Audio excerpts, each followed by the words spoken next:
very lucky to be the generation seeing AI's great progress. Hey, so there was something about your background that I always found inspiring, which is, today people are entering AI from all walks of life. And sometimes people still wonder, oh, I majored in something or other. Is AI a right path for me? So I thought one of the most interesting parts of your background was that you actually started out not studying computer science or AI, but you started out studying physics, and then had this path to becoming, one of the most globally recognizable AI scientists. But so how did you make that switch from physics to AI? Right. Well, that's a great question, Andrew, especially both of us are passionate about young people's future and their they coming to the world of AI. The truth is, if I could enter AI back then, more than 20 years ago, today anybody can enter AI because AI has become such a prevalent and globally impactful technology. But myself, maybe I was an accident. So I have always been a physics kid or STEM kids. I'm sure you were too. But physics was my passion all the way through, middle school, high school, college. So I went to Princeton and majored in physics. And one thing physics has taught me till today is really the passion for asking big questions, the passion for seeking North Stars. And I was really having fun as a physics student at Princeton. And one thing I did was reading up stories and just writings of great physicists of the 20th century, and just hear about what they think about, the world, especially people like Albert Einstein, Roger Penrose, Erwin Schrödinger.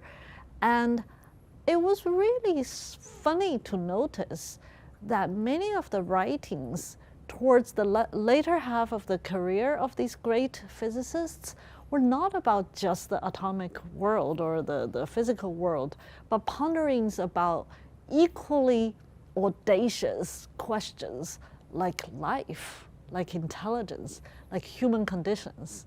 Schrödinger wrote this book, What is Life? And Roger Penrose wrote this book, Emperor's New Mind, right? And that really got me very curious about the topic of intelligence. So one thing led to another. During college time, I did intern at a couple of neuroscience labs, and especially vision related. And I was like, wow, this is just as audacious a question to ask as the beginning of the universe or what is matter made of. And that got me to switch from undergraduate degree in physics to graduate degree in AI, even though, I don't know about you, during our time, AI was a dirty word. It was AI winter, so it was more machine learning and computer vision and computational neuroscience. Yeah, I know. Honestly, I think when I was in undergrad, I was too busy writing code. I just managed to blithely ignore the AI winter and just kept on coding. Yeah, well, I was too busy solving PDE equations. Hey, and so actually, do you have an audacious question now? Yes, my audacious question is still intelligence. I think since Alan Turing, humanity has not fully understood what is the fundamental computing principles behind intelligence. Today we use the words AI, we use the word AGI, but at the end of the day, I still dream of a set of simple equations or simple principles that can define the process of intelligence, whether it's animal intelligence or machine intelligence. And this is similar to physics. For example, many people have drawn the analogy of flying, right? Are we replicating birds flying, or are we building an airplane? And a lot of people ask the question of the relationship between AI and brain. And to me, whether we're building a bird or replicating a bird or building an airplane, at the end of the day, aerodynamics and physics that govern the process of flying. And I do believe one day we'll discover that. Yeah, I sometimes think about this, one learning algorithm hypothesis. Could a lot of intelligence, maybe not all, but a lot of it, be explained by one or a very simple machine learning principles? And it feels like we're still so far from cracking that nut. But in the weekends, when I have spare time, when I think about learning algorithms and where they could go, this is one of the things I still, am excited about, right? Just thinking about. I totally agree. I still feel like we are pre-Newtonian if we're doing physics analogy. Before Newton, there has been great physics, great physicists, a lot of phenomenology, a lot of studies of how the astral bodies move and all that. But it was Newton who started to write the very simple laws. And I think we are still going through that very exciting coming of age of AI as a basic science. And we're pre-Newton. In my opinion. It's really nice to hear you talk about how despite machine learning and AI having come so far, it still feels like there are a lot more unanswered questions, a lot more work to be done by maybe some of the people joining the field today than work that's already been done. Absolutely. I mean, let's calculate. It's only, 60 years about? It's a very nascent field. Modern physics and chemistry and biology are all hundreds of years. Right, so I think it is very exciting to be entering the field of science of intelligence and studying AI today. Yeah, actually, that's good. I remember chatting with the late Professor John McCarthy, who had coined the term artificial intelligence, and boy, the field has changed since when he conceived of it at the workshop and came up with the term AI.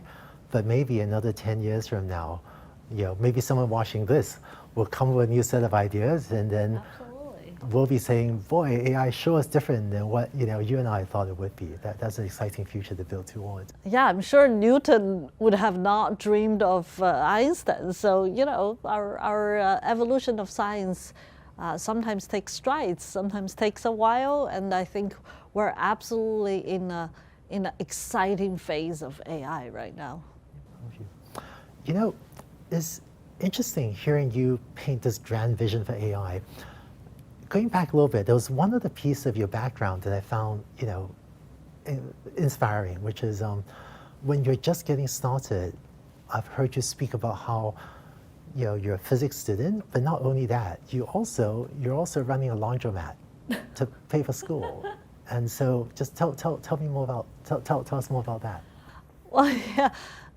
So I came to this country, to America, to New Jersey, actually, when I was 15. And one thing great about being in New Jersey is it was close to Princeton. So I often just take a weekend trip with my parents and to admire the place where Einstein spent most of his career in the latter half of his life.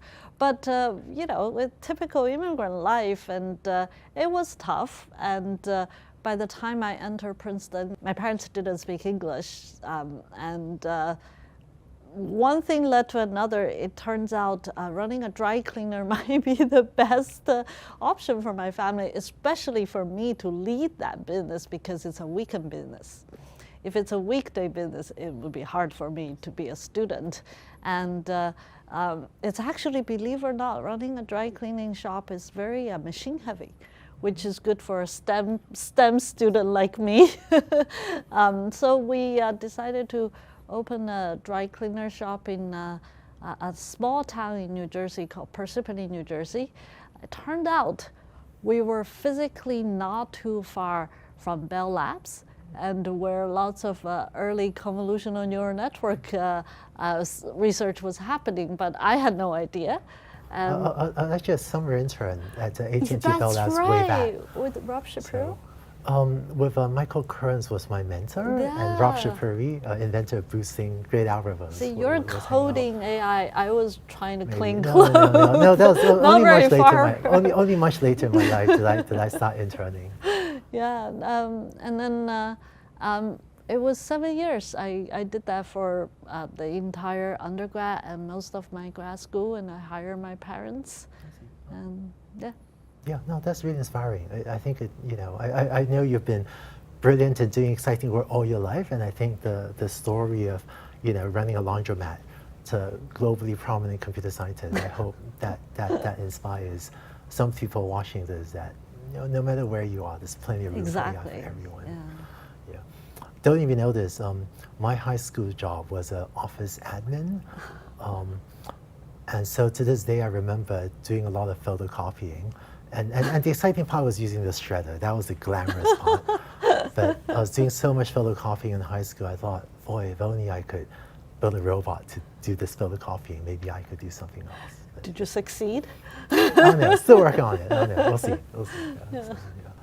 And then, when people think about you and the work you've done, one of the huge successes everyone thinks about is ImageNet, right? Where Hub established early benchmark for computer vision. It was really completely instrumental to the modern rise of deep learning and computer vision.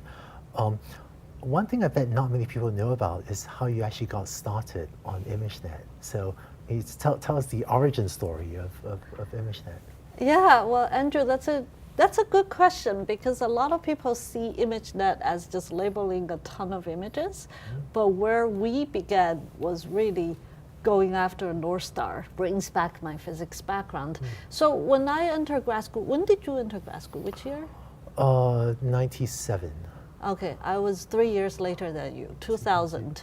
And that was a very exciting period, because I was in the computer vision and computational neuroscience lab of Pietro Peronna and Christoph Koch at Caltech.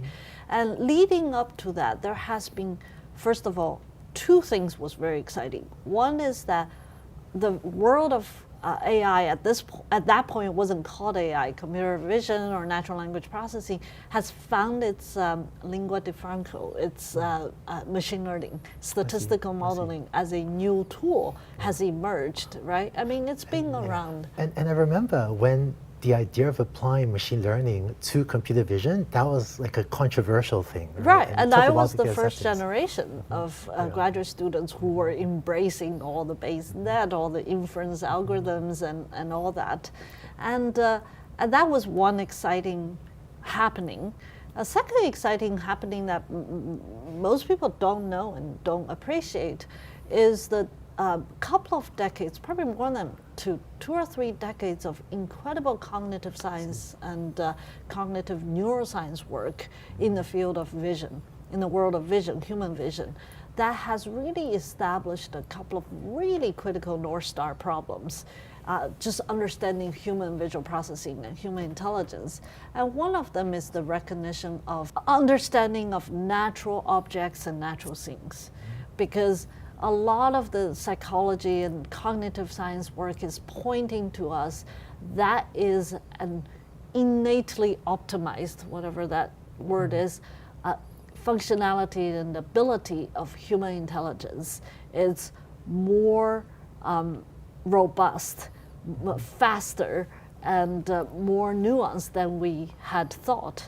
We even find neural correlates, brain areas devoted to faces or places or body parts, So these two things led to my PhD study of using machine learning methods to work on real world object recognition. But it became very painful very quickly that we are banging against one of the most continue to be the most important challenge in AI and machine learning is the lack of generalizability. You can design a beautiful model all you want if you're overfitting that model. Yeah. I remember when it used to be possible to publish a computer vision paper, showing it works on one image. Exactly. Right? Yeah, it's just the overfitting. The models are not very expressive, and we lack the data. And we also, as a field, was betting on making the variables very rich by hand engineer features. Remember, every variable carrying a ton of semantic meaning, but with hand engineer features. So, and then towards the end of my PhD, my advisor Pietro and I start to look at each other and say, well, boy, we need more data. if we believe in this North Star problem of object recognition, and we look back at the tools we have, mathematically speaking, we're overfitting every model we're encountering. We need to take a fresh look at this. So one thing led to another. He and I decided we'll just do at that point, we think it was a large-scale data project called Caltech 101. Yep. I remember the data set. I wrote papers using your Caltech 101 data set way back. You did, you and your early graduate student. It helped benefit a lot of researchers, even that Caltech 101 data set. That was me and my mom labeling images. And a couple of undergrads, but it was the early days of internet. So suddenly the availability of data was a new thing. I remember Pietro still have this super expensive digital camera. I think it was Canon or something like $6,000, walking around Caltech taking pictures. But we are the internet generation. I go to Google image search, I start to see these thousands and tens of thousands of images, and I tell Pietro, let's just download. Of course, it's not that easy to download, so one thing led to another. We built this Caltech 101 data set of 101 object categories, and about, I would say, 30,000 pictures. Yeah. I think it's really interesting that, even though everyone's heard of ImageNet today, even you kind of took a couple iterations where you did Caltech 101, and that was a success. Lots of people used it, but it's even the early learnings from building Caltech 101 that gave you the basis to build what turned out to be an even bigger success. Right, except that by the time I became an assistant professor, we started to look at the problem and realize it's way bigger than we think. Just mathematically speaking, Caltech 101 was not sufficient to power the algorithms. We decided to do ImageNet, and that was the time people start to think we're doing too much, right? It's just too crazy. The idea of downloading the entire internet of images and mapping out all the English nouns was a little bit. I start to get a lot of pushback. I remember at one of the CVPR conference when I presented the early idea of ImageNet, a couple of researchers publicly questioned and said, if you cannot recognize one category of object, let's say the chair you're sitting in, how do you imagine, or what's the use of a data set of 22,000 classes and 15 million images? But in the end, that giant data set unlocked a lot of value for countless number of researchers around the world. So that works. Well, I think it was the combination of betting on the right North Star problem and the data that drives it.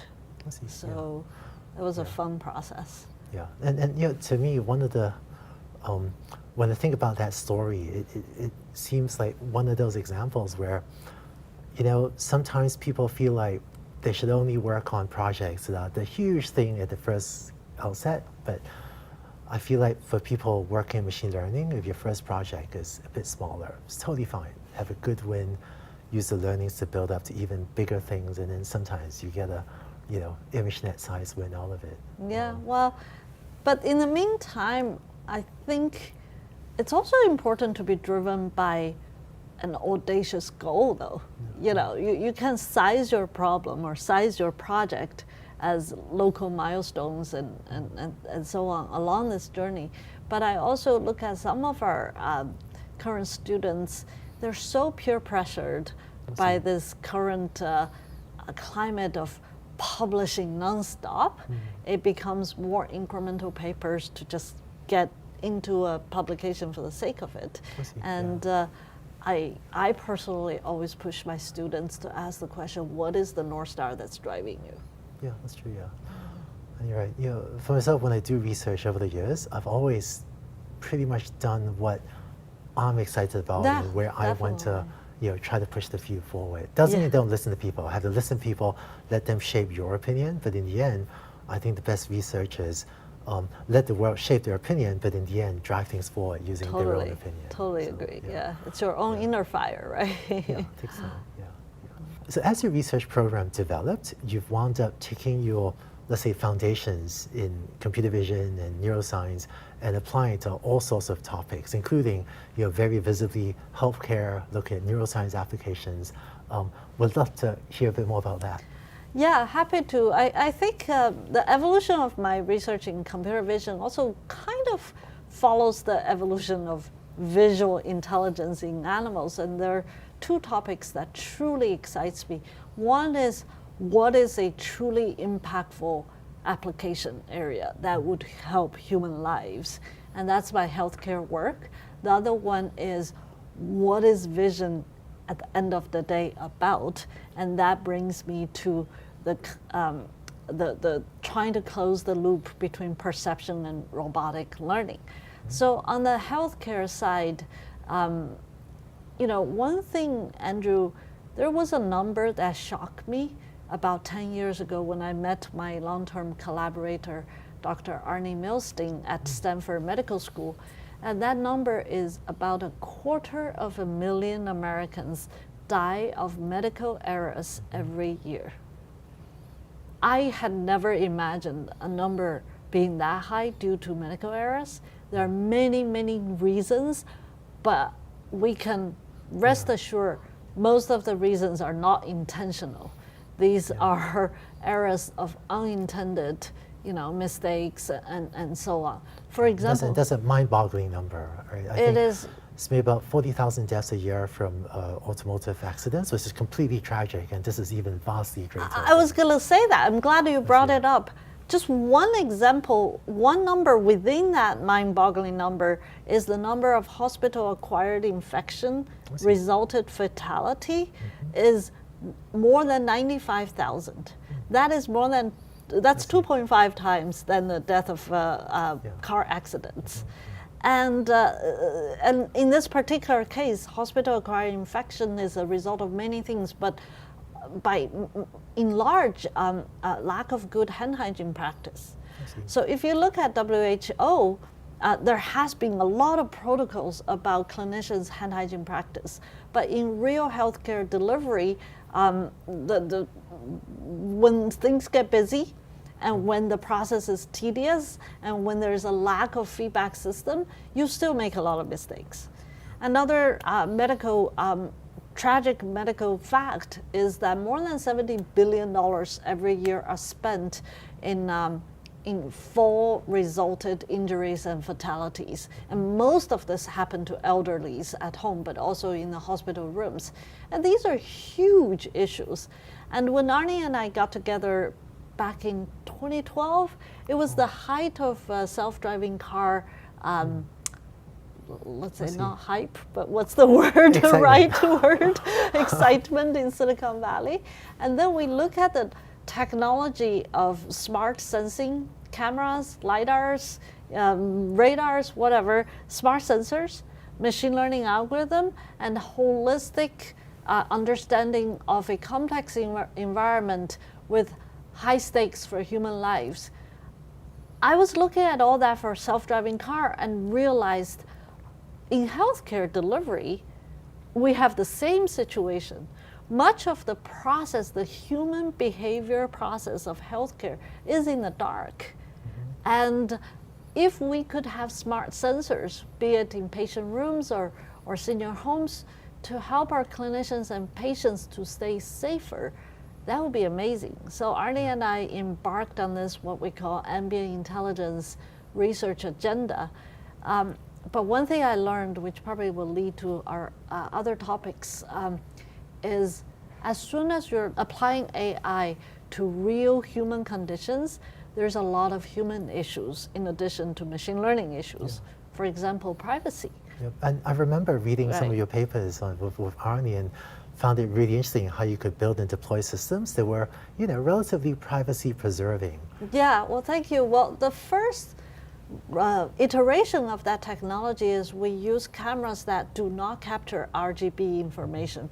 And you've used a lot of that in self-driving car, the depth cameras, for example. And there you preserve a lot of privacy information just by not seeing the faces and the identity of the people. But what's really interesting over the past decade is the changes of technology is actually giving us a bigger tool set for privacy preserved computing in this condition. For example, on-device inference, you know, as the chips getting more and more powerful, if you don't have to transmit any data through the network and to the central server, you help people better. Federated learning, we know it's still early stage, but that's another potential tool for privacy preserved computing. And then differential privacy and also encryption technologies.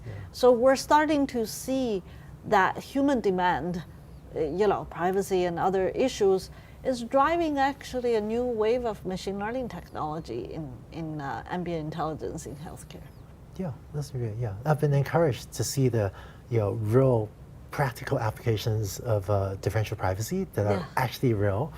Federated learning, as you said, probably the PR is a little bit ahead of the reality, but I think we'll get there. But it's interesting how consumers in the last several years have fortunately gotten, you know, much more knowledgeable about privacy and are increasingly so important. I think the public is also making us to be better scientists. So, yeah. And I think ultimately, you know, people understanding AI holds everyone, including us, but holds everyone accountable for really doing the right thing. Yeah. And you know, and on that note, one of the really interesting pieces of work you've been doing has been leading several efforts to help educate legislators or help governments, especially U.S. government, work toward better laws and better regulation, especially as it relates to AI. That sounds like very important, and I suspect some days of the week I would get somewhat frustrating work, but we'd love to hear more about that. Yeah, so I think, first of all, I have to credit many people. So about 4 years ago, and I was actually finishing my sabbatical from Google time, I was very privileged to work with so many businesses, you know, enterprise, developers, just a large number and variety of vertical industries are realizing AI's human impact. And that was when many faculty leaders at Stanford and also just our president, provost, former president and former provost all get together and realize there is a role, historical role that Stanford needs to play in the advances of AI. We were part of the birthplace of AI. You know, a lot of work our previous generation have done, and a lot of work you've done, and some of the work I've done led to AI, today's AI. What is our historical opportunity and responsibility? With that, we believe that the next generation of AI education and research and policy needs to be human-centered. And having established the Human-Centered AI Institute, what we call HAI, one of the work that really took me outside of my comfort zone or any expertise is really a deeper engagement with policy thinkers and makers, because you know, we're here in Silicon Valley, and there is a culture in Silicon Valley is we just keep making things and the law will catch up by itself. But AI is impacting human lives, and sometimes negatively, so rapidly that it is not good for any of us if we, the experts, are not at the table with the policy thinkers and makers to really try to make this technology better for the people. I mean, we're talking about fairness, we're talking about privacy. We also are talking about the brain drain of AI to industry and the concentration of data and compute in a small number of technology companies. All this are really part of the changes of our time. Some are really exciting changes, some have profound impact that we cannot necessarily predict yet.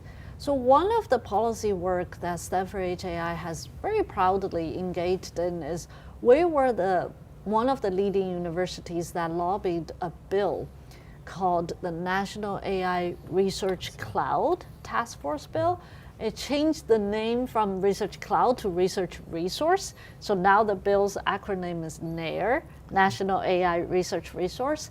And this bill is calling for a task force to put together a roadmap for America's public sector, especially higher education and research sector, to increase their access to resource for AI compute and AI data.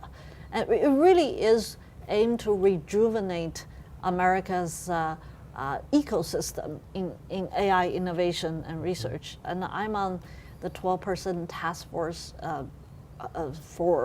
under Biden administration for this bill. And we hope that's a piece of policy that is not a regulatory policy, it's more an incentive policy to build and rejuvenate ecosystems.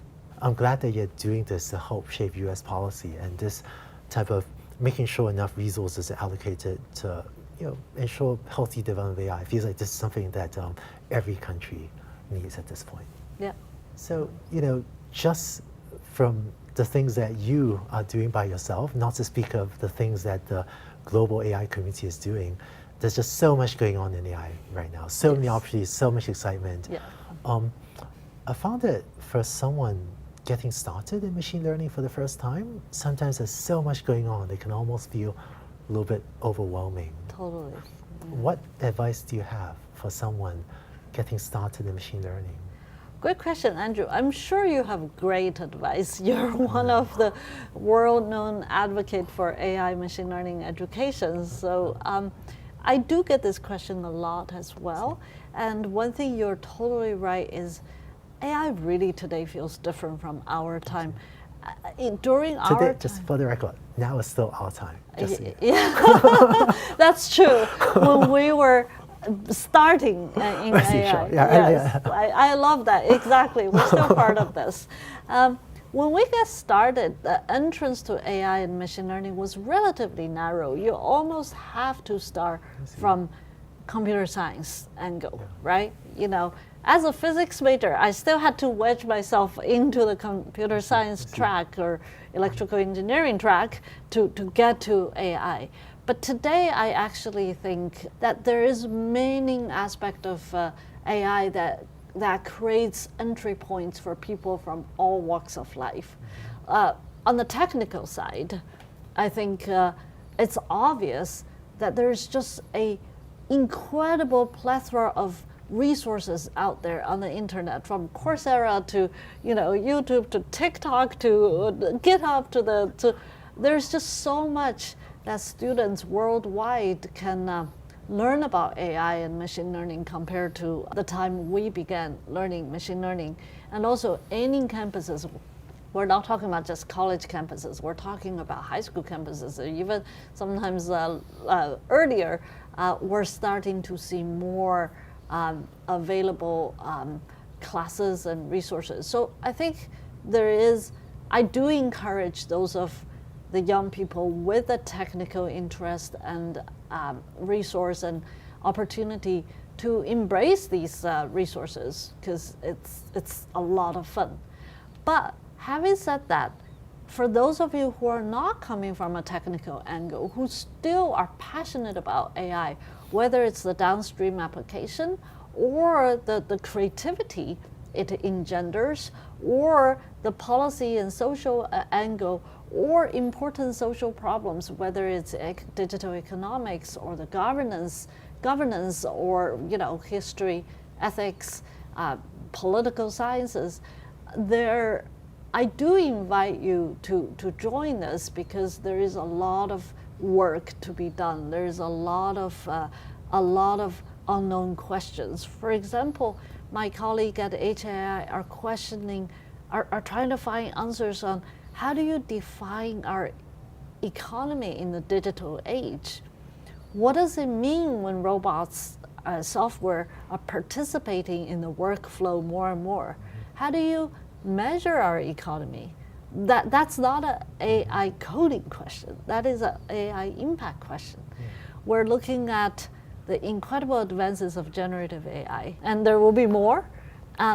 What does that mean for creativity and to the creators, from music to art to writing? I think, there is a lot of concerns, and I think it's rightfully so. But in the meantime, it takes people together to figure this out, and also to use this new tool. Yeah. So I think, in short, I just think it's a very exciting time, and anybody with any walks of life, as long as you're passionate about this, there's a role to play. Yeah, I think that's really exciting. When we talk about economics, think about my conversations with Professor Eric Brynjolfsson, right, studying Yes. impact of AI on the economy. But from what you're saying, and I agree, it seems like no matter what your current interests are, AI is such a general purpose technology that the combination of your current interests and AI is often promising. Yeah. And I find that even for learners that may not yet have a specific interest, if you find your way into AI, start learning things, often the interest will evolve, and then you can start to craft your own path. Yep. And given where AI is today, there's still so much room and so much need for a lot more people to craft their own paths to do this exciting work that I think the world still needs a lot more of. Totally agree, yeah. So one piece of work that you did that I thought was very cool was starting a program, initially called Sailors and then later AI for All, which was really reaching out to high school and even younger students to try to give them more opportunities in AI, including people of all walks of life. I'd love to hear more about that. Yeah, well, this is in the spirit of this conversation. That was back in 2015. There was starting to be a lot of excitement of AI, but there was also starting to be this talk about killer robot coming next door, Terminators coming. And I was, at that time, Andrew, I was the director of Stanford AI Lab, and I was thinking, we know how far we are from Terminators coming, and that seemed to be a little bit of far-fetched concern. But I was living my work life with a real concern I felt no one was talking about, which was the lack of representation in AI. At that time, I guess after Daphne has left, I was the only woman faculty at Stanford AI Lab. I see.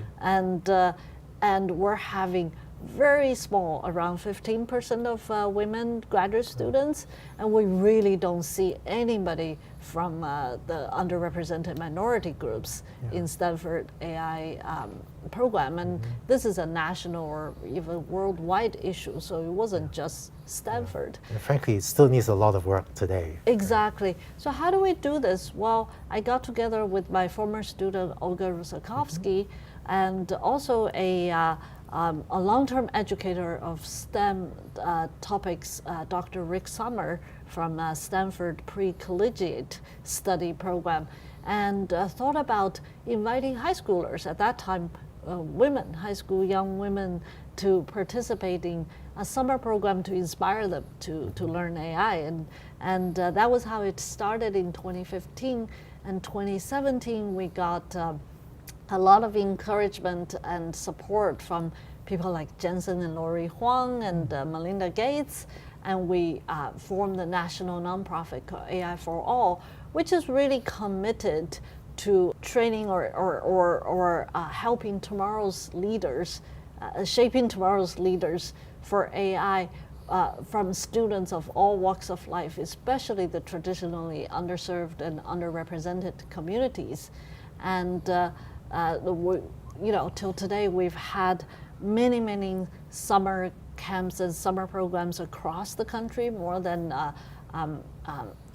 15 universities are involved, and we have online curriculum to encourage students, as well as college pathway programs to continue support these students' career by matching them with internships and mentors. So it's a continued effort of encouraging students of all walks of life. Yeah, and I remember back then, I think your group was printing these really cool T-shirts that asked the question, AI will change the world, who will change AI? Yeah. And I thought the answer of making sure everyone can come in and participate, that was a great answer. Yeah, still an important question today.